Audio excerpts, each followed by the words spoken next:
Hi, my name's Nariba Shepherd. And I'm Justin Onat Graham. And this is Terms of Service. Boom, Boom, boom, boom, boom, boom. And here we are back again. I know, still poor, can't afford that sound put in there. Dang. But we're rich in experience. We are rich in experience. And also, why would we want a bought-in sound? Because the sound is ours. Well, listen, hear me out. It's kind of like, you know how Sprite did all the commercials on TNT for the NBA? Yeah. Yeah. It's kind of like that. It's like once they made it, they were the soundbite. So we made it if we can afford that soundbite. Yeah, so low-key, we're going to add the soundbite into Biko's digital asset manager. Yeah. I still want to do it, though. Okay, great. Okay, cool. So we starting again? No. That's it. We're in the episode. Okay, great. So how are you? I mean, I slept today. So that was nice. Love that. You know, it's also cold as shit outside. It is. And I imagine it'll still be cold as hell when this drops. It's going to be colder. Today is Oh, no. I mean, like I thought you meant like later today. I thought you meant later today. Oh, tomorrow's going to be cold as shit, though. Ugh. Yeah, but also. Tomorrow. No, we're in future times. Come on, dude. I know. Okay, so I can't be stressed. I'm going to be just as stressed in the future. Okay, fair. Sentiments the same. Got it. Yeah, no. I'm doing fine. How about you? But I'm also fine, and I have realized very recently and respectfully, I have been this kind of sounding board / soothing board for strangers, and I have just been navigating this, and this is obviously dropping quite a bit later than my experience references.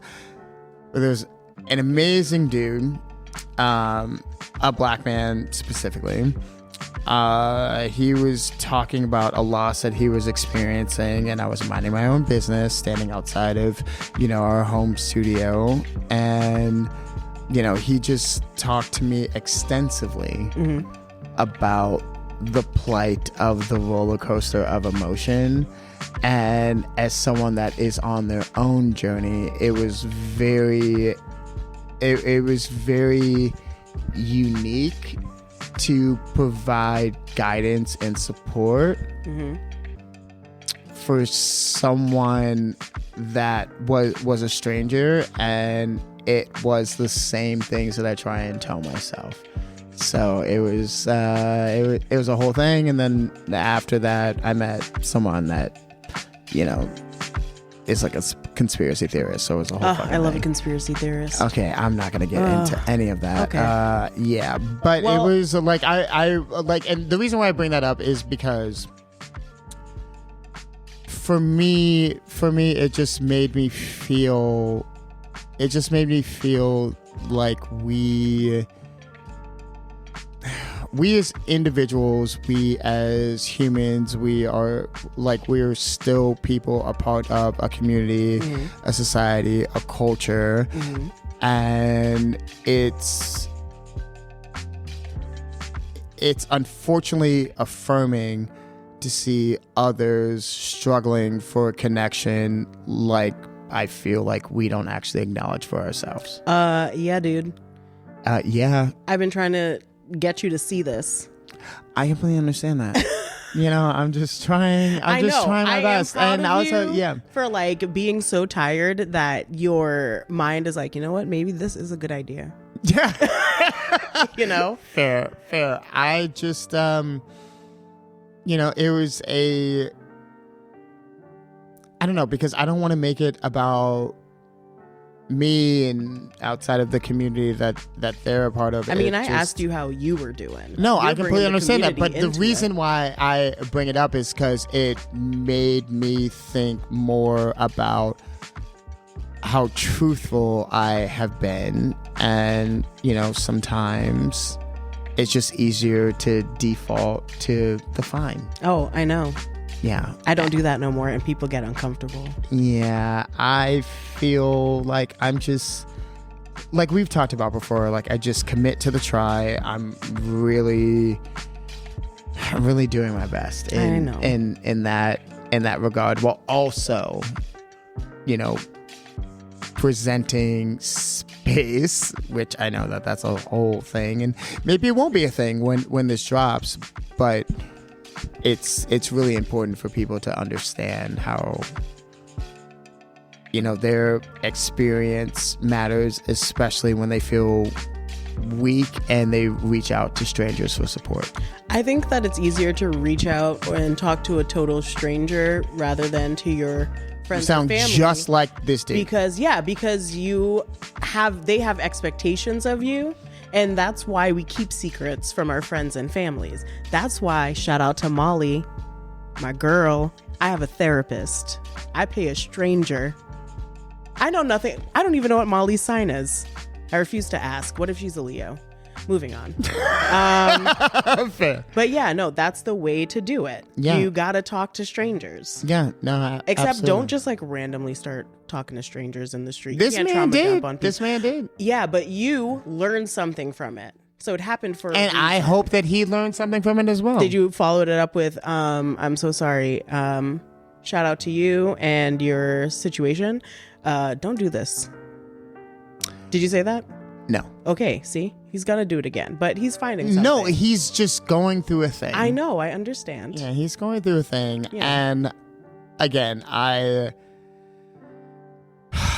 wildly empathetic as much as I can be, and I feel like the trajectory of my life specifically focuses on these nuances that help me reflect within. Yeah. So, yeah. Well. And bada bing, bada boom. And here we are. And we have a guest. How'd you feel about sitting through that? I'm having an out-of-body experience. Love it. I was like, you better bring that smooth tone to the mic. I feel like I'm listening to an episode of Terms of Service while I'm living It's an the episode. headphones. It's of so Terms of existential. Service. Yeah. Yeah. It's You're terrific. welcome. Yeah. Thank you for having me. Of course. Who the hell are you, Eric? Please introduce yourself. What an open-ended question. My name's Eric Schuster. I am I'm a good friend of Justin Arnett Graham. Okay. I'm a new friend of Nariba Shepherd. Yeah.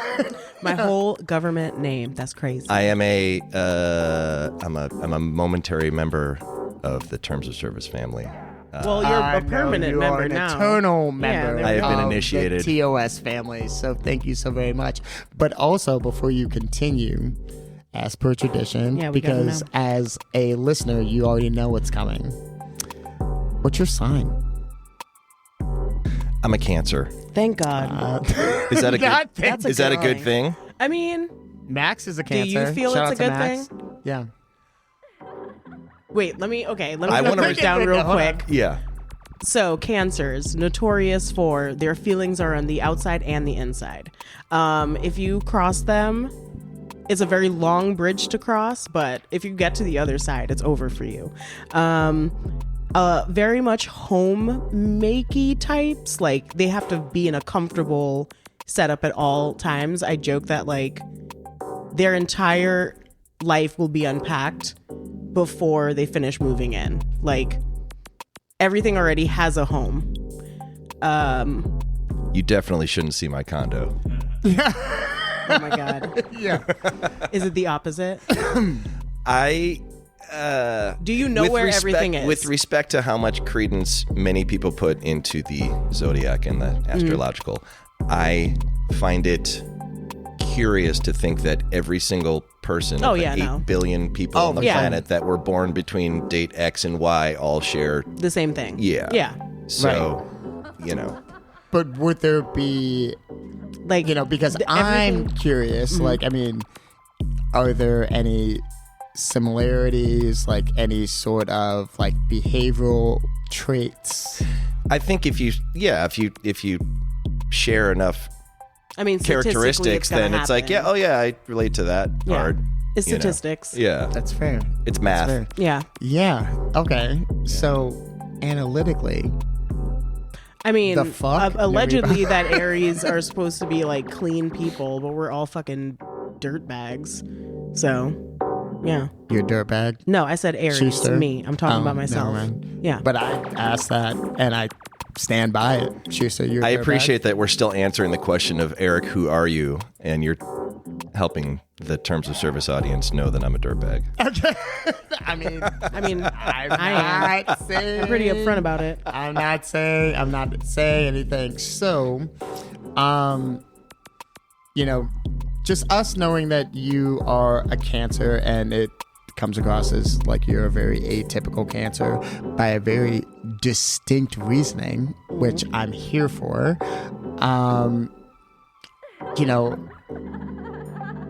Obviously you and I know one another. I have nothing but respect and admiration for you, and I'm so grateful that you are here.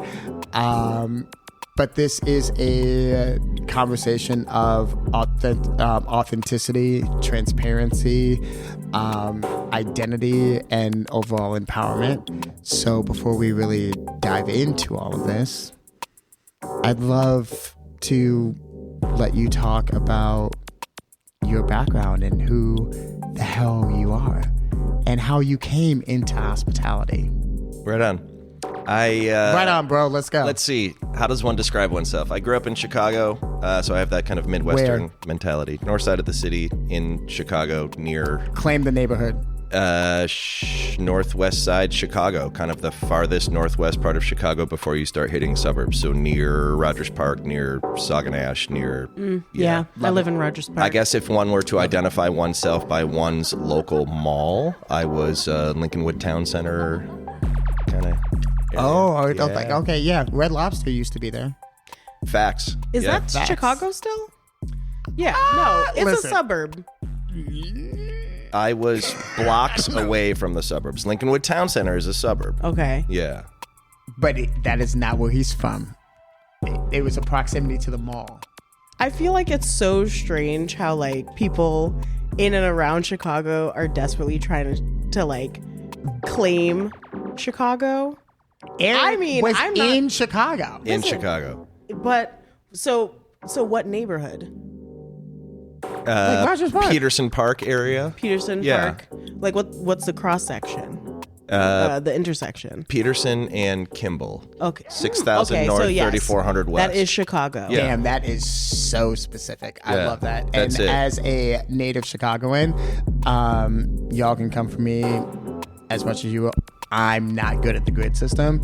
Shout out to my dad. Sorry It's the about only it. way I can get around here. Growing No, up in it's- fucking Boston, horde, not a grid. It's just like horse and buggy town. Here, the lake is east, and I can find myself. That's it. Yeah. Yeah. I mean, that's it. Yeah, Well, that's fair. you gotta imagine when Boston was among the 13 colonies. Nobody was driving around, so they didn't care if you had a grid system. Nah, dude. you That's know? fair. Yeah. They had You know. fucking Yeah. Like horse and let's buggies and let's shit. start living by the water. Yeah, 'cause, they're just like water's they're good. like off-roading. Let's go. Yeah. And let's Can you start. off-road without roads? Let's find a place to write a Declaration of Independence, as Yeah. they did, right? We got the pear. There's a big ass pear statue there. It's an intersection that now is being gentrified. Like when I go back to visit my family, I remember it being like, this is as far as the hood goes. And now it's starting to look nicer and nicer. And my sister-in-law and my nephew live Like like gentrification. in the suburb. Oh yeah, 110% is gentrification, but it's also Boston. Like I think Boston is going through the reverse of gentrification. They're just like, it's gonna be like more people of color soon in the next like 20 years, and they're just making everything look nice for us. I'm like, pop off. Can we get back to the pear? Yeah. There's a famous pear statue that I'm not aware of that is somehow that's the line that marks the good side of the tracks from the bad side of the tracks. In just one area. So there's like, it's very close to Mass Ave where Boston Medical is, and now that's where the like methadone Is that situation. Massachusetts Avenue? Mm-hmm. Cute. Yeah. You know, it's just like the kids will always abbreviate everything. Literally, people in Boston call it that. That's what I grew up hearing it That's as. entirely fine. I'm So just I was a saying in kid general. the first time I heard it. it's no tea, no shade. Wait, I'm how just old like, are you? We're like not that far apart. Bitch, I'm old. By the time this episode drops, I will be older. Okay, I mean, so. Same? No, not yet. If you're old, I'm dust. Damn. Oh, yeah, you tried it. I was like, But yeah, no. Let us return to you. Let us stay on track. yeah, Can't be talking about crazy shit yeah. all day. So from Chicago, Definitely proximity Chicago. to From Lincolnwood. Chicago. Shout out to Yeah. Lincolnwood. For those that know, for those that don't. I mean, I guess you could say it's a vibe, but Lincolnwood's not really a vibe. But it was a fun place to grow up, you know? Yeah. Yeah. You know. So let's see. I did the high school thing. I did the college thing. Somebody signed a piece of paper that said I graduated from college. Yay. Yeah. I had Love still that. had no idea what I wanted to Yeah. do with my life. Yes. And What did you graduate with that? I went to the prestigious University of Dayton, Ohio. Go Flyers. Dayton, Ohio. Shout out Dayton. Yeah, shout So out if Dayton. they're listening, and also and I can shout get some out free to merch. Ricky. Yeah. Yeah, Ricky Lee Barnes. Yeah. Ricky, yeah. Yeah. Cool. Yes. Who's that? Listen A to that previous episode. guest. Yes. Oh shoot. From It's the okay. area. of Okay, Dayton. got it. Yeah. Yeah. Okay, heard. Yeah. I did hear that. Yeah. It's where Yes. we learned that I thought the Daytona 500 Yeah, which is not. was from Dayton. I was like, It is Dayton, not. yeah. I'm it's so like- happy you gave me that context because now I realize I actually did listen to that episode. Because Did facts, I haven't listened to every. No, it's episode. That's entirely fine. fine. I mean, Yeah. you know, it's just like, Yeah. get in where you fit in. I know Right we're But also, supposed to, like, Dayton is near Xenia, which is my default, Factoid. town that starts with an X for trivia. Yeah, motherfuckers don't know, but they now That's your know. Scrabble word. I mean, yeah, it's also my Scrabble word. Yeah. But Is also, that- no, maybe you it's can't not. use that in but- Scrabble. But maybe it's not anymore because, yeah, this is like the second fucking time we talked about it. Dayton like- is also near Yellow Springs. Fun fact. What's Dave- Yellow Springs? Dave Yellow Chappelle's hometown. Ugh. Yeah, well, I mean, you know. Man, one name drop. I didn't say I was friends with him, and I got 3 groans. It wasn't you. And, it was, and it's perhaps, his, it was perhaps, his perhaps name. countless other groans from the listening audience. No, it's Look at me. Listen, No, you know, listen. Dave. We know people out here still fucks with Dave. I personally do not. I am in Trump term 2, and I am just saying whatever the fuck I feel like, you know? If they're gonna change the rules and I can't renew my green card next year, I'm going out with a fucking bang, dude. Yeah, It's happening. Yeah, she's about to burn terms of service into the ground. It's gonna be great. I'm not burning terms of service into the ground. But if you are listening to this and you don't know that I don't fuck with that man, that's crazy. That's facts. Yeah. Okay, fair. Yeah. Yeah. It's not new. Terms of service still thrives. This is Yeah. the first time in my life that I've had a conversation that is taking place today, but will not be heard until The March. future? Yeah. Yeah, I later. just talk about it like I would, and regardless, he keeps telling me like when this is gonna drop. None of that matters. Just Let's doesn't do talk it. about the first 60 days of the Trump. No, let's not. No. How's it going, everybody? Let's say this. If there are people out there listening to this right now, There are. then we're surviving it. Yeah. You know? Yeah. Yeah. Yeah. And I hope They've that listened. we have found a way to thrive within it. And I believe Yes. that terms of service is a testament to that. Yeah. So I Yeah. believe that there is a very big propaganda machine happening that likes to tell us how we should feel about certain things. And this is not Okay. to say that ooh, I'm this is a excited nice about the new. segue, Yeah. Eric. I realize that there's a lot of people that are excited for the person that's gonna take an oath that he'll break. Yeah. Immediately. and that's fine. And I don't understand their perspective. However, I think that the world would be a better place if we were willing to say to people that are really excited for our next president to say, help me understand where you're coming from, because it seems right. like right now Yeah. it's more like you're an idiot, I don't want to hear your perspective, and that doesn't seem like there's a good way forward from that. Right. And I I believe that. I also am a part of the camp to where it's,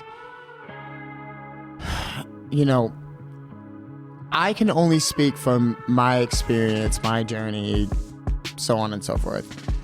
It is very difficult to exist as a Black person, right? And I just have a very difficult time to being removed from the community that I try and be an ambassador for, through the guise of something that is absolutely a falsehood. And I just think that it's just really unfortunate how we are very quick to forget about the people that we, are shoulder to shoulder with. And, outside of this being, like having a political tone, I would like to bring it center. Wait. But go ahead. I was going to say yes. Go ahead. So I have a different sort of, yes, but there's a and but but yeah. But I have like another layer. That's about to be her that. name in my phone. Perfect. So there is a regular at my work who we all love. She used to be a military vet, Black lady, Southside Chicago till she dies, lives in Rogers Park with her kids. And she will come in, we call it, I'm gonna just say her name, Frant. We get Frant sometimes. And okay. She would like come in and be like, I know you're working, but want to smoke some weed? And I'm like, yes. You're like, say less. But like, she ended up voting for Trump. And I knew she had done it the first time, didn't do it the second time, but did it again this time. And wow. I felt personally fucking attacked for a very long, it took like weeks for me to, because I am not a U.S. citizen. Okay. And all of the laws that have changed since I've had a green card has affected me directly. Like, I used to be able to like leave the country with just my green card, not needing a passport. The fact that all of my embassies are on the East Coast makes it very hard, because if you live anywhere it's but socioeconomically challenging.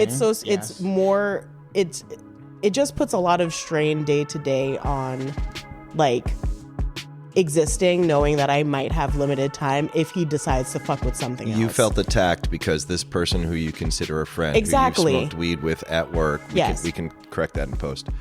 Oh no, I don't give a shit. That is not your call, Eric. Decided to cast a vote for somebody that can fuck with your life. Exactly. Right. And the bar is like very queer. A lot of my coworkers are trans people, people of color. Right. And it's like, we are part of a community that is constantly being the front of whatever war is being fought, like socially, culturally, yes. So but this is the thing. I realize that I'm going to exist in a world where these people are walking amongst me, and I'm not trying to understand why they did it. These people, Trump voters. Yes. Yeah.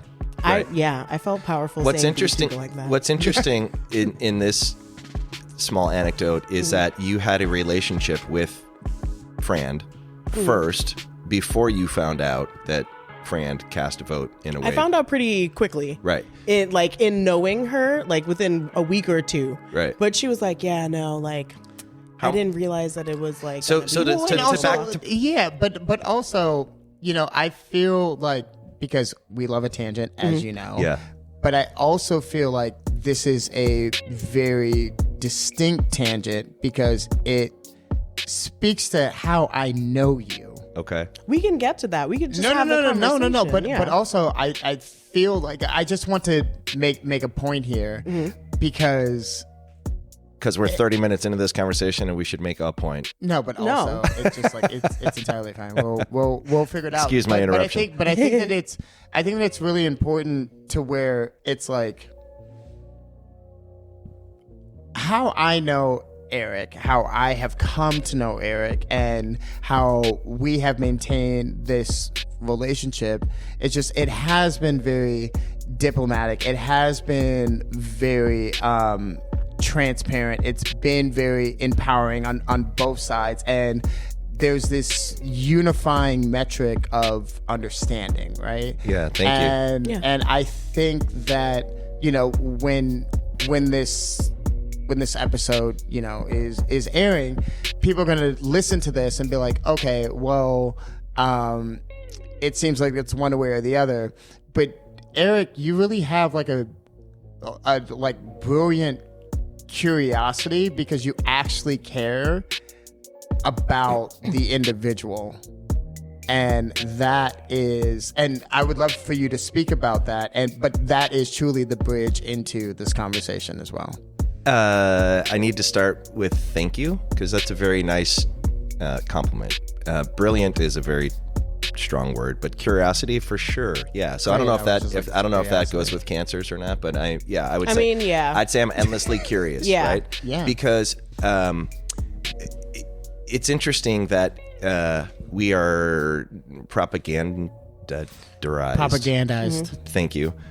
Into trying to identify people by, oh, you voted for such and such, or you live such and such, or you're from Boston, so you must be like this, or you're a Cancer, so you must be like that, or you're an American, so you must be like that, or you're a Russian, so you must be like that. And I don't know about y'all, but when somebody tells me how I must be like, I said, well, how do you know what I'm like when, I mean, from day to day, I'm a different person, you know? So getting all the way back to hospitality, that's one of the things that I love most about what we all do, is that hospitality is the great unifier, because everyone's got to eat, right? Yeah. And I was very fortunate to grow up in a family where both my mother and my grandmother, actually both my grandmothers, really liked to cook. So I have very fond memories from a young age of family gatherings where it was all homemade, right? Mm-hmm. And I would be the person that would, you know, be moving around the kitchen, picking up a lid off of whatever pot and helping to stir it, or sticking my finger in the sauce, or whatever. And those are fond memories for me. Those are comfort memories for me. And to be able to be part of a big team that can recreate that experience for the public, the public, meaning I don't ask who people voted for when they come into the restaurant. I don't ask where they grew up. I don't ask what their values are. I just say, are you hungry? And do you want to be cared for? Come on in. We want to feed you, both nourish you with food, but also just with hospitality, with companionship. There's so much in the world that wants to divide us and make us put each other into boxes, and hospitality is sort of the unifier. You come in and everyone's got to eat, and everyone likes to be cared for, and everybody likes good service. And we can talk about service versus hospitality, whatever, but hospitality is how you make people feel. Right. And a quote that I've heard that I like a lot is, I believe it was Maya Angelou, who said, people will soon forget what you said or did to them, but they will forever remember how you made them feel, right? Absolutely. And so that's one of the reasons why I love hospitality. Come through, Angelou. Yeah, you know? Yeah. So it's also an opportunity to, in spite of the people that often are spending the majority of a meal in a restaurant on their phones, it's an opportunity to connect human to human with people and just do something nice for a stranger, you know? Hey, come on in. And now, is it doing something nice for a stranger if you're being paid to do it? It can be. Yes. It can be. Yeah. It can. But it isn't inherently nice, because we are being paid to be this way. I think it depends on what your mindset is. Fair. Change your thoughts, change your world, right? Mm-hmm. Yeah. If you want to focus on the fact that tipping is a culture that is toxic from the beginning, yes, and it's something that started out of slavery, out of the Pullman boxcars, and it's fucked. And in what other industry other than hospitality is an employer allowed to pay their staff less and are dependent on the customers, generosity the guests. of strangers. Right. So if one wants, and by the way, I feel like it's very important. I will stand by this. I will die on the hill on it. It's just like gratuity within the hospitality industry is based off of the generosity of strangers. yes, Okay. Right. And that is supposed to equate to a livable wage that is not matched at all.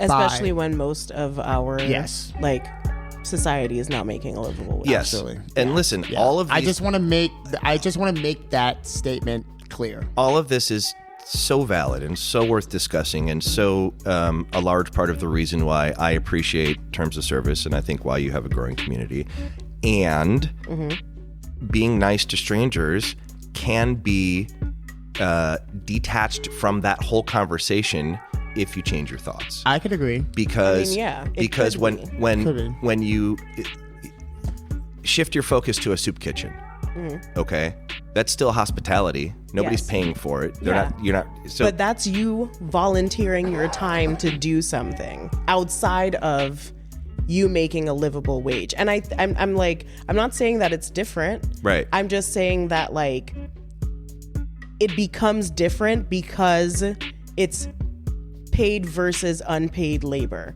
Like if I could just live without working, Right. I wouldn't have a job. Right. I would like, well, maybe I would have a job, but it wouldn't be like what I'm doing now. Right. I Well, would probably like be like, oh yeah, I'll like go to school to be a therapist because like Right. I don't have to worry about money. I could do what I want to do. So that's what I'm saying. Like there is a difference between being nice because you're paid to be nice Right. and being nice as a person. And no matter how much I try to change my thoughts on it, my lived experience is going to inform the way that I see the world. Yes. And as someone who is mostly invisible when I'm walking around the streets Right. because of what I look like, it's hard for me to separate that Yes. and try to like see the world as bright and shiny Yes. because I've been Dimmed- made to exist in a dimmed world that every- was every step of the built way. for Yeah. white people. Right. I And understand. like Yeah. What is it? This is the difference And may between I say sympathy and something? empathy, Yeah, right? Yes. I can and- sympathize, yeah, but I and- can't empathize. yeah, I'm exactly. a And white one- male, but I didn't yes. choose that. I know. But one know. thing that if I may, in regards to that, it's just there is, and I'll bring this back to terms of service as a collective. So terms of service cares so much about the sustainability and the vitality of the hospitality industry. Right. And that is something that is very unapologetic with our narrative, and we always want to ensure that we meet the community where they're at. And I think the disconnect is what we're going to explore during this conversation, because there is a lot of things that we hope and aspire for, but there's always this bridge gap, right? Like Yeah. it's like, this is our intentionality, this is what we want to do, but therefore we can't do that, Right. because we're not the ones qualified to do it. And so therefore we create it on our own, and we then be seen as individuals that are, obviously we know that we're disruptors. We know that we have a counterculture narrative. We know that, we're not the greatest, time investment in regards to PR and so on and so forth. And that is for very good reason. But that's for very, very good reason, because we want to ensure that there is equity across the board and to align with people such as yourself, Yeah. Eric, that believe in the sustainability of communal growth Yeah. and cultural ascension. Right. And that is where they're like, when people engage with like, this is what we believe we should be doing, it's like it's not a one note aspect. it is a multi-tiered commitment as for the growth of it. Because when we talk about the language of the industry, it's just like, it's because we speak it, right? And we speak it naturally because we're a part of it. Right. And that for us, I believe that that's extremely important. And having you here as not only a listener, a supporter, a colleague, a friend, it's like I want to ensure that we find a way to build that bridge from, you know, like us like talking shit, because I mean it's very real shit, but into something that actualizes. And that makes me go ahead. I just think that it takes a long time for change to happen. Yeah. And I think there's always going to be people who push and peacemakers working side by side to get to the same point. So like, I understand what you're saying. It's just not true for me. And I appreciate when someone can bring that into a work environment, or even like in a friendship, any kind of relationship, because it does make it like better. Right. I know that I'm like being hard because I'm like, I feel very passionate about this, but I understand that it just takes me time. When you say you understand, I want to make sure that I understand. Yeah. And I love that we're having this conversation. Yeah. Absolutely. So you say you understand that that I'm able to focus on the hospitality just from the heart of being like good to a fellow human, to a stranger. Yes. And you're struggling with separating that from the economics, the grossly unfair economic paradigm of hospitality. And I understand that too. It's listen, my first hospitality job, my first restaurant job was at the Baskin-Robbins 31 Flavors down the street from where I grew up, making $4.15 per hour. Wait, what year was that though? I don't think we need to do that. Never mind. No, we're not going to do that. We're not going to do that to my boy. That was in I'm about to get No. inflation Eric, and Baskin-Robbins 31 Flavors. We got it. Yeah. It's okay. It's okay. It was in the long ago. It was in the 1900s. It's the 1900s. Yeah. Wow. That was in the archaic early-ish 90s. Yeah. Yeah. I'm old. I'm older. And I was so excited to get that job because that was the Baskin-Robbins that I used to go and get my free birthday scoop every year, you know, and it was right down the street. What was the flavor? Peanut butter and chocolate for sure. Yeah. Interesting. Yeah. Okay. All right. Nobody's vibing on peanut butter and chocolate. No, I fucks with peanut butter and chocolate. I'm okay with I was that. looking at him to see like, what are you going to say? Yeah. I'm not judging. I was like, I feel like that's delicious. I've never had that. And your flavor? I was just like, I'm like a cookies and cream. I'm like a brownie. Like, like it's fine. But also, if I can't figure it out, bitch, I want a swirl. That's why they have tasting scoops, tasting spoons, thank you right? so very much. Anyway, okay, I was I don't need you to sell me on Baskin-Robbins, honey. But yes. And so that was my entry into hospitality, right? And I wasn't excited to be making $4.15 per hour, but I was also, 15 years old, and I was just excited to be offered a job. I was excited to. Our audience is going to do some. I was excited to kind of see. You said 15 years. See, don't drop numbers. Yeah. Because they're going to figure it out. Yeah, I was 47. Okay. I mean, what do you want me to say? Listen, I was going to say, you are unproblematic because you have not aged like milk. Okay. And that's the thing. We in the Black community, we're like, if a white person is aging nicely, they're unproblematic. That's true. You do not look like you have aged like you're kind. Like milk in the summertime. Yeah, meditation You helps. look great. You're giving 38 at most. Thank you. You're welcome. Like you all and all of you listeners out there, the two of you that are still with us, I did not choose when or to whom or where I was born. Yeah. So, thanks Terry and Kathy for, bringing me into this world. Word on. And that's such a beautiful thing because, man, I was so mad at Dolores and Arnold for bringing me into this world. If we want to go there, No, we don't. Not only did we not choose to whom or when or where we were born, but actually none of us have chosen to be here. Yeah, I go down that route a lot. Yeah, dude. and again, not to get into the really gnarly stuff, but who wants to talk about the weather and traffic, right? We do choose every day to continue this life journey, regardless of where it takes us, because even though it's a very taboo word, there is a thing out there called suicide, which is a way to choose to not continue this life journey. And there is a complete range of life experience that that's the life journey. We've all had our best days or our best moments where you just feel fantastic. We've had terrible days, terrible moments where you feel stressed, all the negatives.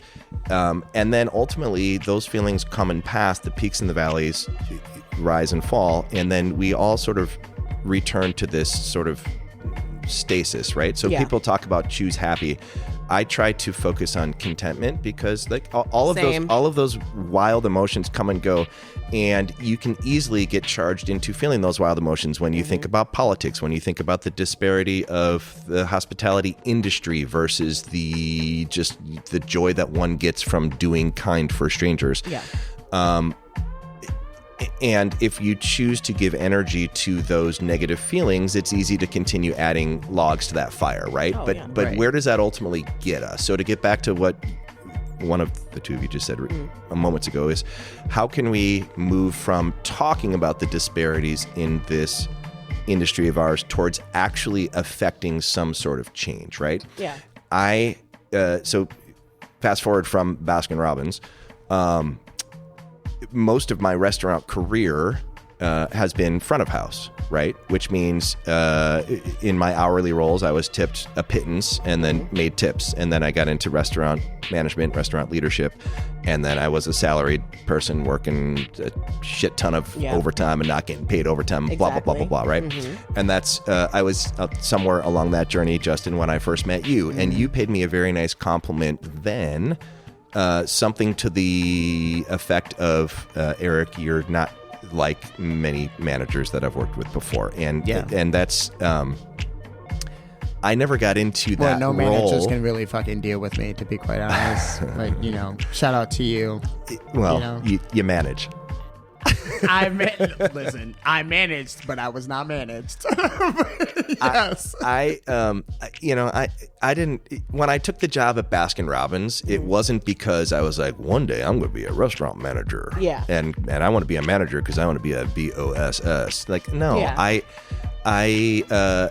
probably, like both of you and like many of our listeners, if you are in hospitality for any moderate length of time and you show any amount of aptitude and trustworthiness, then somebody probably says to you, I'd like to get you into a leadership position. Oh, yeah. Right. Because how many people in hospitality are not trustworthy, because it's a transient industry, right? And so then you can choose to take the red pill or the blue pill. You can become a manager, a chef. You can become a salaried employee. And then you can choose how you want to behave in that role. Do you want to be a manager, or do you just want to be like, I almost never introduced myself in all my years of restaurant management as a manager. I just said I was part of the team because I believed that I was part of the team. Yeah. We're all in this together. Like the manager don't get the work done. Yeah. But I Please. apologize on my interjection here, but I think that this is a really important point to kind of expand upon, right? Because and we're going to continue to dive in deeper here, but I mean, being a part of a team but also being a part of a leadership role, you are juggling both sides of the coin, and you're leveraging multiple elements of expectation. So obviously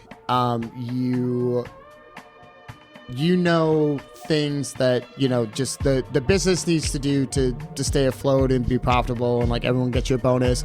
And I'm not going to sit here and act like that you were getting bonuses, but the reality is it's just like a lot of managers are, especially in larger scale roles, naturally are. But then also looking at how do you create that culture and where like people rally behind you because there is an equitable and understanding relationship. Yeah.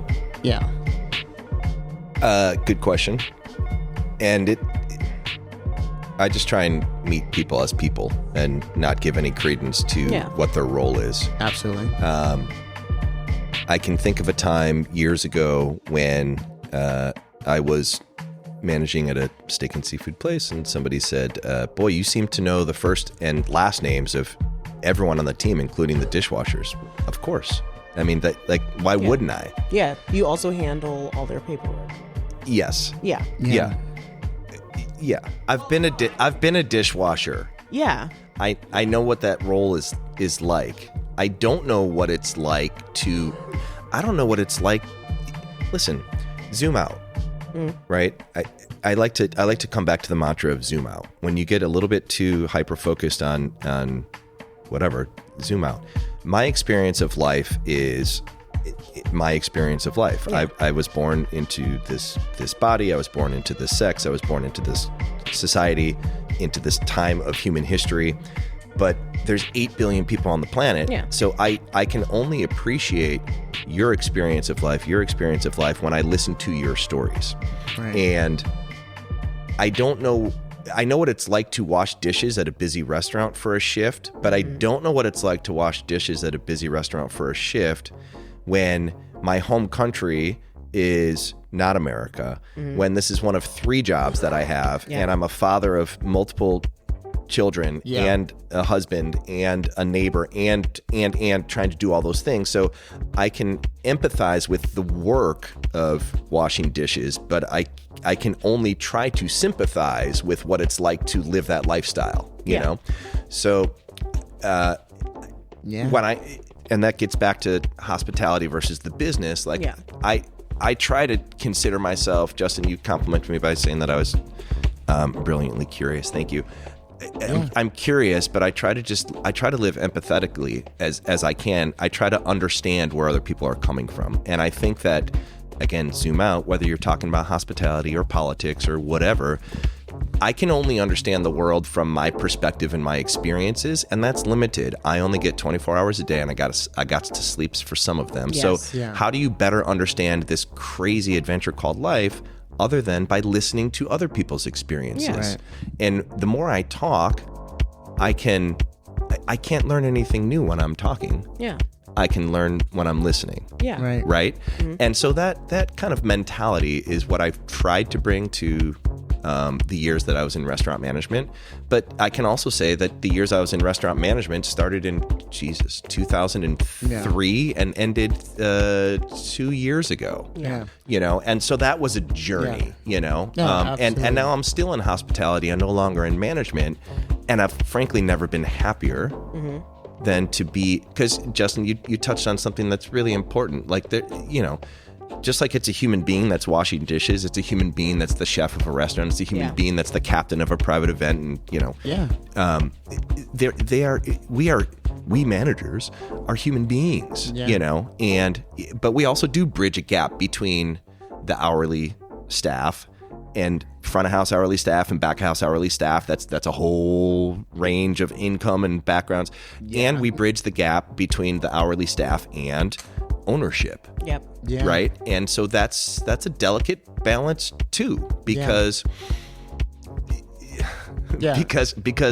owners want to make their numbers too, and then when there's investors involved, that gets complicated too. Yeah. And I do think that I can understand, but I can't empathize, Nariva, with what you shared a bit about your perspective, and by sharing that, I can understand why it's difficult, maybe not impossible, but difficult for you to separate the politics of hospitality from the feeling of hospitality. But to me, thinking back to the family gatherings where mom and grandma were cooking in the kitchen, and I like to be. I mean, when I was a kid, I used to watch, Julia Child, the Frugal Gourmet, and the Cajun Chef. Absolutely. Like that. I used to like that stuff because cooking for people, we all got to eat, and what better way to say I love you than by cooking for somebody, and then to bring your culture and your history into it, to cook your cuisine. So those are separate. Yeah. I feel like you go ahead. I was just gonna say that, like, I love cooking for my friends and my family. Still waiting on these doubles, babe. Do you want me to bring out the Trini accent Yes, and I do. remind you that I invited you to my apartment and I was going to cook you dinner, and you said no? This was in the last 3 months. Anyway, I was saying, that was my second out of body experience. That was fantastic. That's my. Thank you for That's that. completely my fault. So, but I still want my doubles. I love like cooking for my friends and family at home. Working in the food service industry, I went into it with all those exact same feelings. Yeah. Like, I love doing this, I love cooking, and I do. Right. But the politics and the setup of working in these spaces in this body burns you out and makes you, like, I am just getting back into cooking for myself at home after leaving being a chef. And it's been almost 5 years now. You lost the joy of the cooking. I lost the joy of it because I couldn't separate these two things. And even when I was at my best, because as soon as I got into a manager role, I was like, I'm not going to treat people the way that I was treated. Right. I made like a bubble for people to talk to me about stuff, and I don't talk a lot at work because I like to listen and watch to see how people move, so I know how to work with them.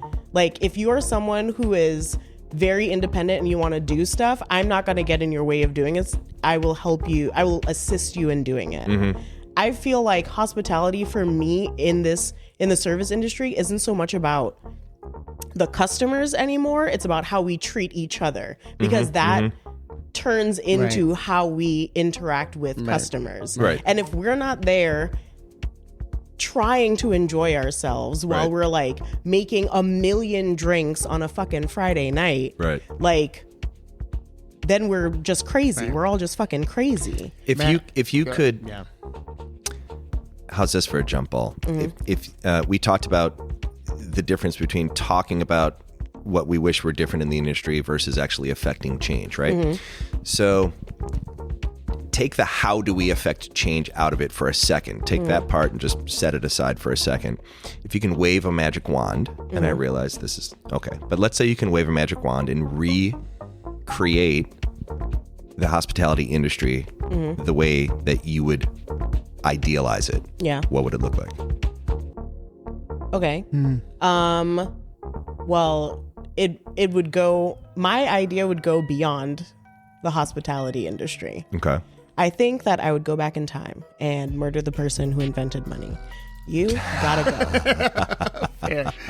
I think because it is the oldest form of social work, is like feeding and, treating each other with like warmth and compassion. Yeah. And I feel like we've gotten so far away from that. Yeah. And for me specifically, personally and spiritually, working front of house, I don't know how y'all did it for so dang long. Yeah. Because people, I think it's because I know that when I go to a place, I don't want anything from the staff outside of their service. I don't expect them to be kind or sweet or nice to me, because I know every day is hard for everyone and some people are going to have a hard day, and it's fine. Right. I don't complain about anything that happens when I get bad service, because I'm like, I don't know what your life is like, but I know what mine is like, and it's hard as hell. Yeah. So I think that I would like the entire customer base to have worked 1 year in the food service industry. I often say 6 months. Yes. That's it. Yeah. That's Yes. it. If I could change the food Yes. service industry, Yes. it would be having every single person Right. before you're allowed to eat in a restaurant. Right. After you turn 18, Yes. you gotta work in But- food service. Okay, and that's changing society. I think if society changes Yeah. the way that the game happens, Right. then we can change the game. Well, Because it's because it is society dictated would on demand customers now. that it would shift. Yeah. And that is the very distinct difference. Right.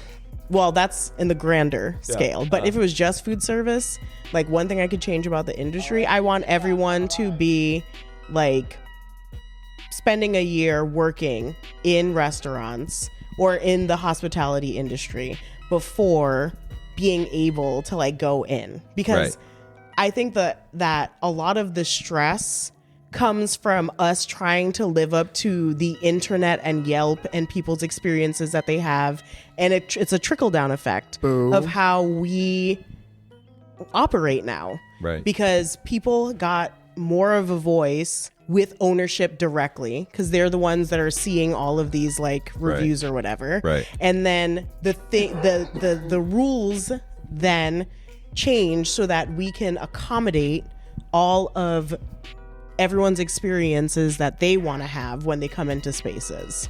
And I think that if people were more understanding of the time and the effort and the work that it takes into creating these memories and experiences and vibes for people, It's leading the with respect, empathy. It's the leading with respect empathy. would be different. I fear, and so like that would be my one thing. Because if we all worked in service for 6 months or a year, that would theoretically generate more empathy amongst the public, rather than saying like, oh, I can't believe my steak's overcooked, or I can't believe you forgot to send out my side of potatoes. Yeah. You go, oh, I get it. It's a human endeavor, right? And humans are flawed like I am. Yes. And I remember that time when I was working my shift, blah, blah, blah, how many years ago, and I forgot to bring in the side of potatoes, and I get it. So what else would you, like, so that's one aspect of, so I thought the question was I one invited thing. you to Oh. wave the magic wand and repaint. Oh, I thought it was just repaint the you did whole one thing. Okay. Yeah. But I so agree. waiting in the wings. Empathy I'm in so the waiting dining in the public, wings. for sure. Yeah, I love mean, that. obviously, tips out the window. I think Right. everyone should be paid a livable wage for the year that we actually live in. I fear when that happens, people will realize how much actual money it costs to eat and drink outside, which, as they're getting ready to get rid of tipping here in the city in the next couple of years, Right. I have this very wicked joy inside of my body about this, because as someone who spent 11 years in kitchens getting paid a pittance for all of the labor that I was doing, I'm like, at least I knew exactly how much money I was going to make every single 2 weeks. Right. Whereas, though it can be rewarding to get a bunch of money at a time, in November, December, January, and February, I'm paying my rent past the 5th of the month. Yeah. Because shifts are being cut. People don't want to go outside because it's cold. Everyone's fucking poor now. Right. It's like, yeah, it sucks. So I Right. think that knowing how much money you're going to be making consistently Right. would stabilize a lot of what's happening, like economically, Right. in the So you're in like, favor. service You're industry. in favor of let's get rid of tipping, which Yes. I love it. yeah. And let's pay everyone a livable wage, with air quotes, because everyone defines that differently. Yes. Right. And then ostensibly everybody within the restaurant family team gets paid based on tenure, performance, what have you. Right. So everyone is then either an hourly or a salary, whatever position, right? And then we can talk about insurance and benefits and all that other stuff too. Oh, right? we don't got none of that. Right. Totally. I get it. Also, so the challenge is, and this is not me, there's a human side of hospitality, and there is just there's the economical side. So to achieve that utopian vision of a restaurant environment, that could mean that as the customer, I'm going in and paying $45 for a cheeseburger. I mean, to make that work. Yes. But that's actually what it would cost. Yes. To pay for the and that's the product, already to the pay for the people. And so that's a conversation that I'm having with customers. I have a very distinct question, like within this dialogue, right? Mm-hmm. So I remember, and I think it might pop into your head. It had to do with terms of service when we had started. Oh, I know what you're gonna say. Yeah, and so but I feel like it's truly like a full circle moment, because I'm not going to go into like all of the details of it. Yeah. How did I get from that moment to this moment? Yes. Okay. Yeah. That's what I'm sensitively trying to get into. You're being so sensitive to not call me out on the stupid thing I said years ago, which was this is when Justin and I were teammates. And I do say teammates because that's how I viewed it. Mm-hmm. However, my title at that point was manager, and his title was server. Mm-hmm. And he told me about this pod that he was going to be starting up, and I was excited, and I said something along the lines of, I offered some caution about company policy. What you say on the pod could ultimately, it comes from the same bullshit in the handbook about like, if you got a Facebook page or whatever the kids are using now, and whatever your views are, and the reason why I say it was stupid is because that was me responding as somebody that had been part of the corporate blah, blah, blah. Yeah. And it was coming from a place of love, because I had seen situations in the past where people had done or said or posted things that ultimately were to their detriment in the workplace. Yeah. And I didn't want that to happen. But really the response at that point should have been nothing other than like, fuck yeah, that's spectacular. Go do the pod. I can't wait to hear it. So I think your response was real.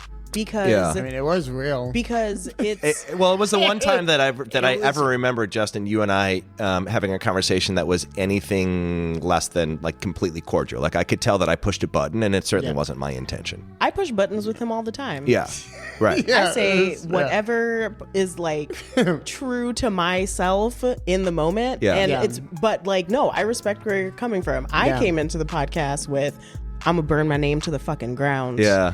To see something happen, some sort of change happen. Right.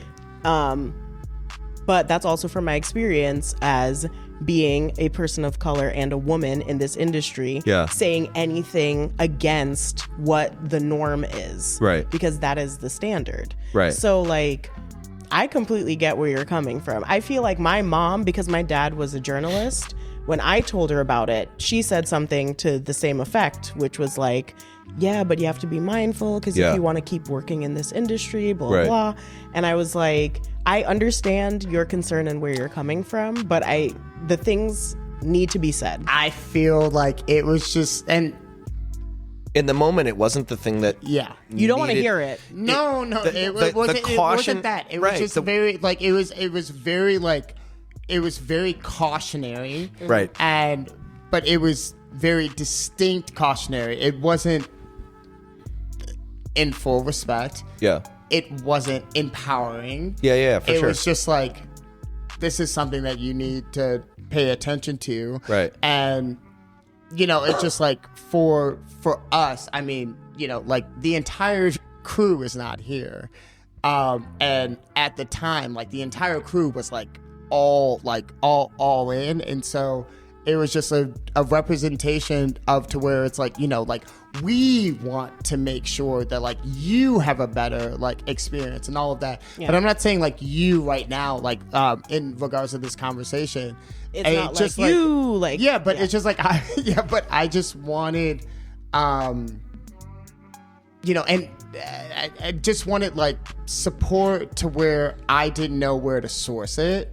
And I feel Like the gentleman outside the bar. But I feel like everyone has that experience, right? And it's no love lost. Obviously, like, I adore you, like, you're here now, which is Love you too. I like it's love you too. Yeah. It's like this beautiful kind of like full circle moment. Yeah. To where I think it's extremely brilliant and just like it's so empowering. Yeah. And yeah, I just wanted to bring that up, not as a negative, but as a positive, to where It's a marker of growth. Yeah, it's a marker of growth. Yeah. Absolutely. Yeah. On both sides. Because it made me realize, it's like, okay, like, how do I structure this to make sure not only am I protected, but my colleagues are protected? Yeah. How, like, so we're not, Yeah. attorneys, but I mean, it's just like, attorneys cost a grip, which I know, but they you know, took and they're gonna that step Yeah. to make sure that you provided a level of safety for us. Because you care. Exactly. Like, yeah. Just like he cared when he said that, even though it did not seem to go the way that either of you was expecting it to go. Here we are. You know? I feel like, no. yeah. It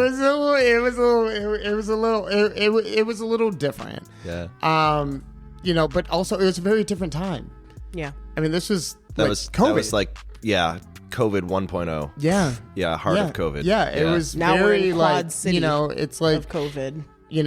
we all knew that, there's, this overarching expectation from all levels, right? Like, Right. Yeah. Yeah. Yes. So thanks for bringing it up. And I and I'm not trying to move on from this point because because anytime you say something in a relationship that is it comes across in a way that is hurtful or in anything negative, right? There's two options. You can either say like, fuck that, and that can become a wedge, or you can talk through it and it can become a strengthening, an opportunity to strengthen the relationship, right? So obviously here we are in our 5th year of terms of service. Let's go. So all words of caution seem to be wasted space all those many years ago. Yeah. And those words came from a place of love filtered through the experience at that point of almost 20 years of, restaurant leadership and in a corporate environment and blah, blah, blah, blah, blah. And I'm glad that we talked about it because I love you and I'm excited for your success. And, if I can jump in the DeLorean and go back to that conversation and just like Marty McFly myself out of there and just be like, hey, man, all I want is for you to be super successful. Then I might guess that you would have been slightly less excited to bring me on as a guest to be like, hey, motherfucker, why don't you come on the pod? fair. Very fair. And also, I feel like it was such a propulsion for the entire platform. Yeah. Bitch, are you not wearing long socks? Oh, don't worry about it. I'm changing these. But yeah, I was like, don't worry about it. But anyway, I was like, because I'm not. Tangent. 4 degrees outside. Yeah, but it won't be in March, honey. But anyway. But anyhow, no, I just wanted to bring that up. And I feel like, because I feel like we have circumvented and dived into like quite a few things, but what I want to ensure that we truly talk about. I could do this for hours. Oh, Yeah, I know. same. Listen, I was just like, have you met us? You've listened to us, so you know. I would love to talk to you specifically at this point about identity politics through the corporate lens. Okay. And how has your experience felt through decades of a corporate environment? Yeah. Like to take care of yourself, being honest with yourself, being supportive to your team, being supportive to leadership, right? All of these things to where like you're left in the middle, and what's the reality of that?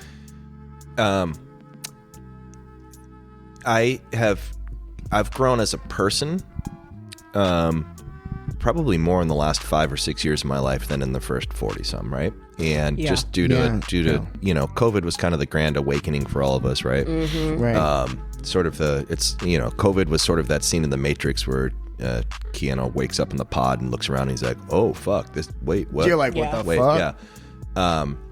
And I think to become a better leader on any team, certainly in a restaurant team, one has to become more comfortable in one's own skin, right? So I held the title of restaurant manager all the way back in, at Baskin Robbins. I was ultimately made, I was the lead scooper, right? But all right, come through, lead scooper. Yeah, but it was probably 2004 when I opened a shout out to Orange Contemporary Brunch with Appeal. I opened. Oh my God! Yes, I was working hourly at the original Orange up in Lakeview, and then I befriended the owner, and I became the opening GM of what was their Printers Row location. And I felt like I needed to act a certain way because I was the manager, and I was playing a part, Yeah. And I was probably, 99.9% playing the part that I thought a manager was supposed to play, and 0.01% being my authentic self. Yeah. And through almost 20 years of being in restaurant management, and there's a difference there. That's a whole other conversation. Yes. And I didn't even realize the difference until you were halfway through. Yeah. But I became much more. I became 99.9% authentic, and I felt like 0.01% playing the part. Yes. And ultimately, that's not all of the reason, but it is part of the reason why I'm no longer in restaurant leadership. Yeah. Is when I first got into it, I doubted whether I was capable of doing it, but I didn't doubt whether I was able to do it. The distinction there is like, I'll work 25 hours a day, 8 days a week to just like make sure that it gets done. Yes. That's the ability, but I don't know if I'm capable. And then I realized that I am able to do it. I don't want to do that anymore. Boom. Yeah. But I also realized that I'm fortunate as fuck because, I'm gratefully married. I'm married to my best friend. We don't have kids. We're walking that journey with no kids. So like, I don't have mouths to feed other than mine and my wife's. Yeah. And she works and we work. And so like, you don't have to, and we live not too far from here. Like we don't live in the mansion and I don't dress in the fanciest and I don't drive the fanciest. And, zoom out again, like society tells us these are the things that you have to, how do you define success? Society tells you how to define success. Yeah. Well, I'm proud as fuck that we drive our 2003 Toyota Camry with 140,000 miles on it. That's a smart car. Yeah. That's a in the smart city, car. like who the fuck's gonna steal my Toyota Camry? Yes. You know what I mean? Yep. And if you don't like the rules of society, then don't follow them. I don't mean run more red lights and murder people, but I mean if you just don't need the shiniest, fanciest new bling, then you can redefine your definition of a livable wage. You know when I learned that? When I got to the University of Vermont for college. Okay. Because I watched, and like this, I think this is also like growing up a Caribbean thing, like when you are going out, you dress. It's like when Rihanna goes on the red carpet, and it is a red carpet look, and people like make fun of her, and she's doing too much, blah blah. Like that is what I grew up with and seeing. Yeah. And then living in the hood, essentially, middle school, high school, everyone had all of this nice shit, but couldn't afford to own a house or anything like that. And so when I got to college, I saw all these really, really fucking rich white kids dressing like they just rolled out of a patch of hay and they're going about their day. And I'm like, why am I spending so much money on my fucking clothes when none of this matters?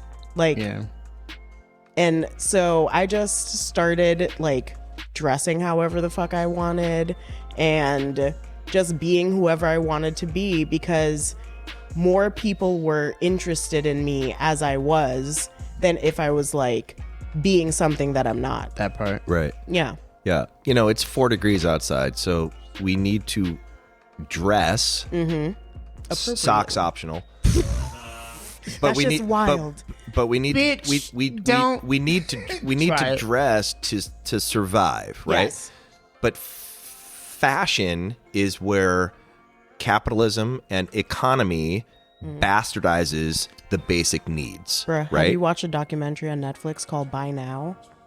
No, but it's in my queue. Oh, it's good. Right. Yeah. But again, that's propaganda to tell us what we need. It conflates needs and wants. There's very little that we need. Yep. But one of the things that we do need as a species is community and connection with others.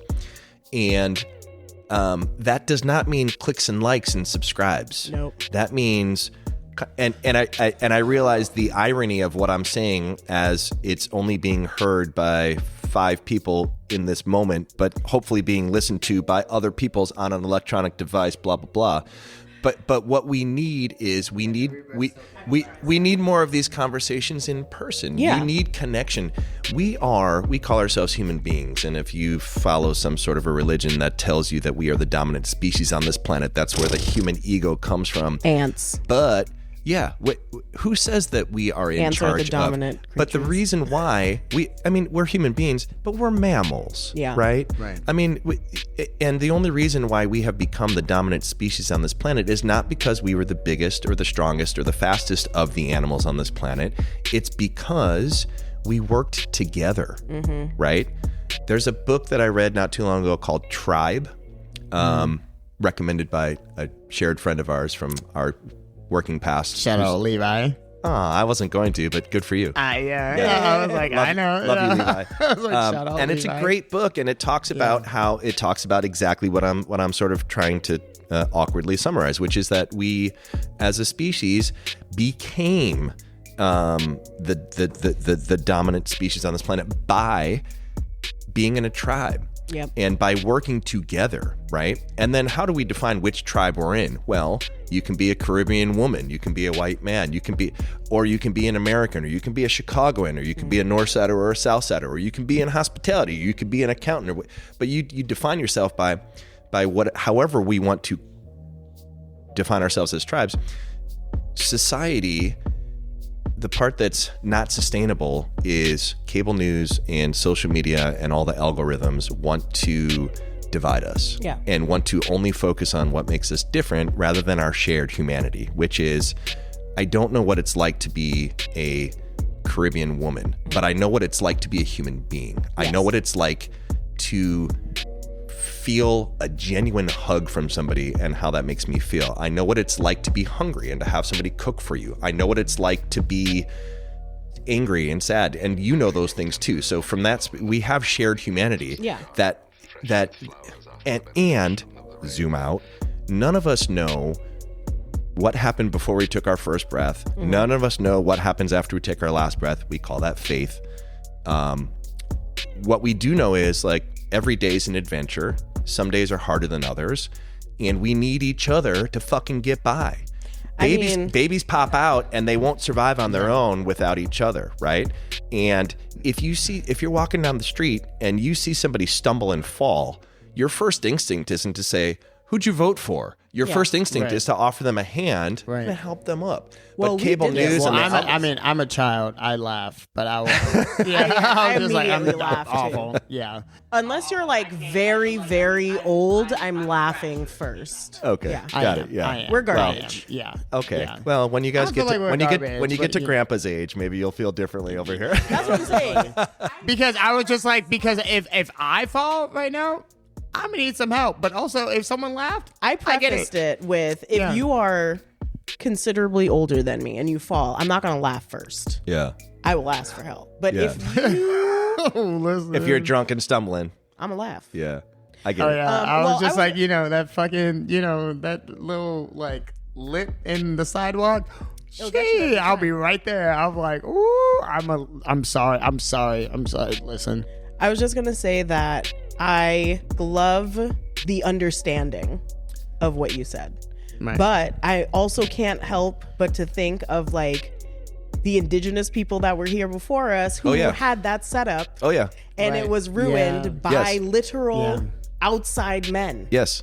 And so like it's hard for me to like want to like see us getting back to that because of everything that has been set up to separate us and make us into this. So that's what I'm saying. It's like that is the ideal, but it would take forever.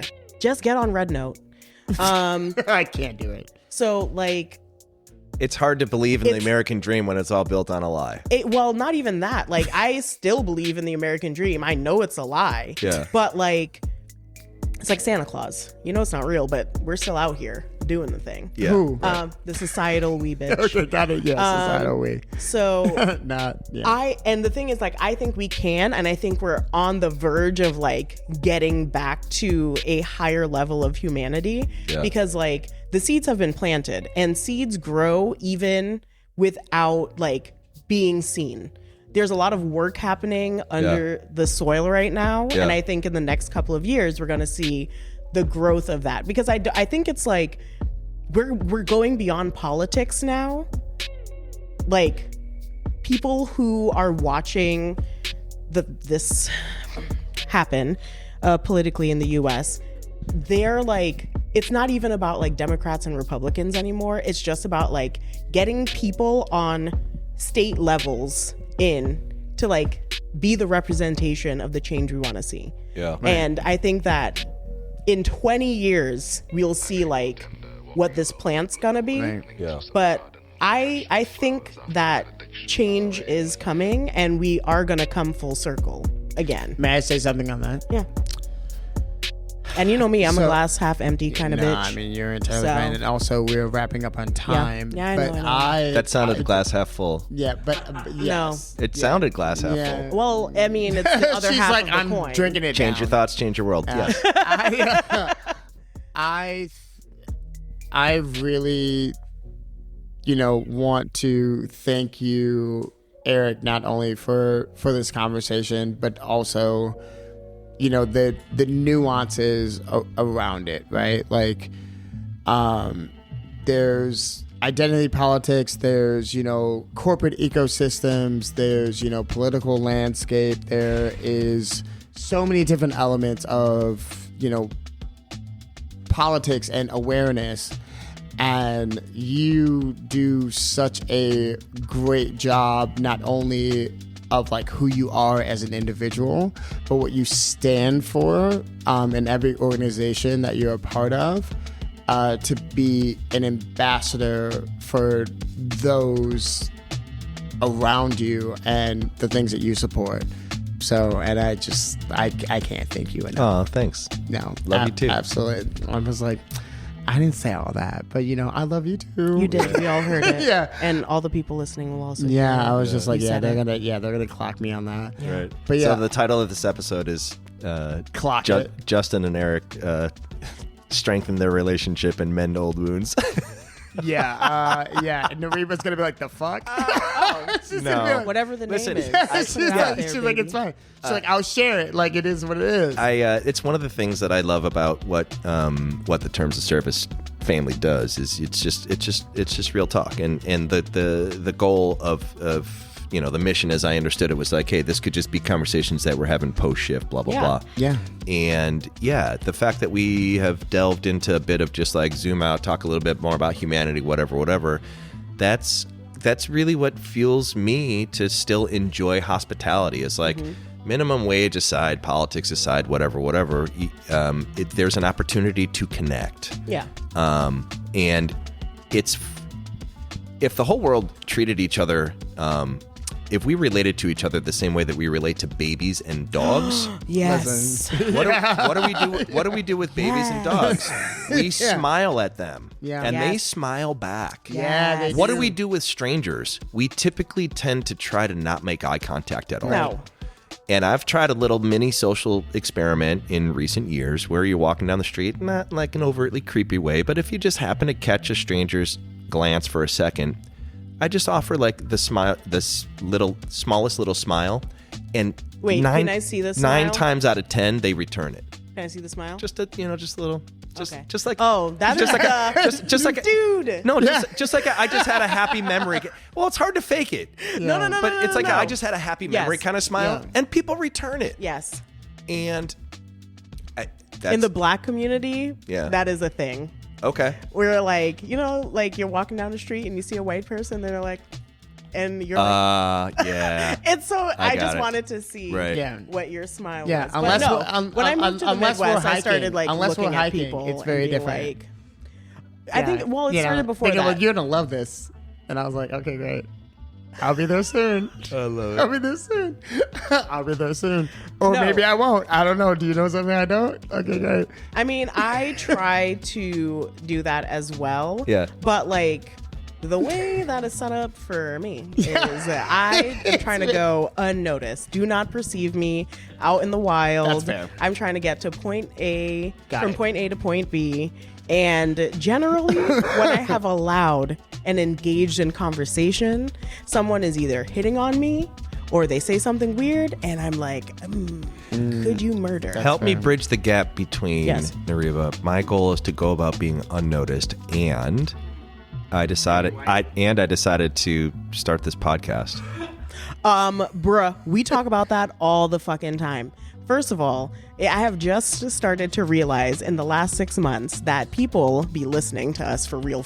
Okay. And I know Justin has been giving me the numbers and stuff, but I am still disillusioned. Yeah. So I don't know. I feel like it's like what you said. People know my voice more than my face. So it's the anonymity of being a voice. Around in the world, and people are like, Mah. But as soon as when people do, I left a whole ass bar. She's out. I was like, we gotta go. She's out. Someone was just like talking to me about my voice, and I gotta go. Oh yeah. Yeah, I'm a runner. You had your celebrity moment. Oh no! Why do you keep saying things like that? Not a celebrity. Yeah. She's like, nah. I'm just a girl. Yeah. But yes, Eric, how was your time with us? It feels like it's been 15 minutes. I know. Yeah. Well, it's been great. It hasn't been. You went back in a DeLorean. But yes, thank you so much for joining us. Like, thanks for having me. Yeah, it's a pleasure. It's a pleasure, and I'm grateful I try and focus on gratitude, right? Because again, change your thoughts, change your world. I'm grateful to be at a point in my life's journey where the idea of joining, in fact, Justin, I remember shortly after you had told me that you were starting the pod, blah, blah, blah, you planted the seed then, like, well, I'm going to have you on one day. And I was not excited about that notion. I know. Because I was more worried about, like, what would other people think? What would we talk about? What if? And to be able to detach from those things, because, like, I don't know, what are we going to talk about? Who the fuck knows? I'm just excited to have a conversation. And what other people think, I mean, sure. Is it important? Yes. Do we all sort of define ourselves by what society tells us to whatever degree we want that to be the case, right? Mm-hmm. So I'm grateful to be at a point in my life where, like, this has just been a joy and a pleasure, and there's been no, like, stress about what we're going to talk about, whatever, and it's fun, and we can put the mics down and continue the conversation for hours more. And if you ever wanted to bring me back into this, pod again, I'd love it. People be wanting to come back honestly, here. They're just like, it's like, let us know about part 2. I know. And if this is the only way, Justin, that you and I can get together and catch up. Stop it. I Don't did. do that. Stop it. Don't do that. Stop it. See? No. See? No. That's what Eric, thank you so very much. about. How do people find you? You find me very sparsely on the interweb, and you find me in person. Yes. Okay, fantastic. How How would about they that? find you on the interweb? You don't have to also. Yeah. I mean, I have an Instagram account that I look at never, and I have a LinkedIn account that I look at less than never, and that's it. Yeah. Fantastic. Truly. I forget that I'm old LinkedIn school is that social way. media. Yeah. That's fair. crazy. Yeah. I believe you want like a tangible, like actual. I don't love the idea that one's identity needs to be and I understand that nothing is constant but change, and that's just the way of the world. So I don't mean to sound like a dinosaur, but, like, I'd rather connect. Connect in person than And I'm living my life. I'm not going to post on Instagram that I was on terms of service, but, like, when this episode comes out, I'm going to send it to all 4 of my friends and tell them to like, click, and subscribe. Blasting this in my car. Yes. Where do people find me? Find me in person. Let's find you in person. Let's share a hug and some Love it. authentic conversation, because life is short. Yeah. We made it to the end of this conversation. And thanks for coming and chatting with us today. Thanks so much for having me. Thank you so much. Be a lot sometimes, but we both managed to get through the part where we're like same, different, agree to disagree. I love that we were able to disagree with each other and listen to each other and maybe create a little shared understanding. Let's just multiply this through society and it gets better. 10 business days from now, I'm going to be like, I understand what he's saying. She's like, I'm letting that fucking I got to let it let her cook right now. Yeah. I love that. But yeah, my name is Nariba Shepherd and you can find me at Rebaru, REBARU. Fantastic. And so, as always, I want to give a supreme shout out to our partners here at Blind Barber Chicago for hosting this necessary conversation. And then in addition to that, Terms of Service has always committed to diverse elements within the hospitality industry. But most importantly, I think that this conversation is quite diverse and necessary because it brings so many different elements of the hospitality industry together, and for that I'm grateful. And on that note, my name is Justin Arnett Graham and you can find me on Instagram at This Is Biko, and also follow Terms of Service on YouTube because we gotta do that because TikTok's gone. All right, thank you so very much. Love you. Peace.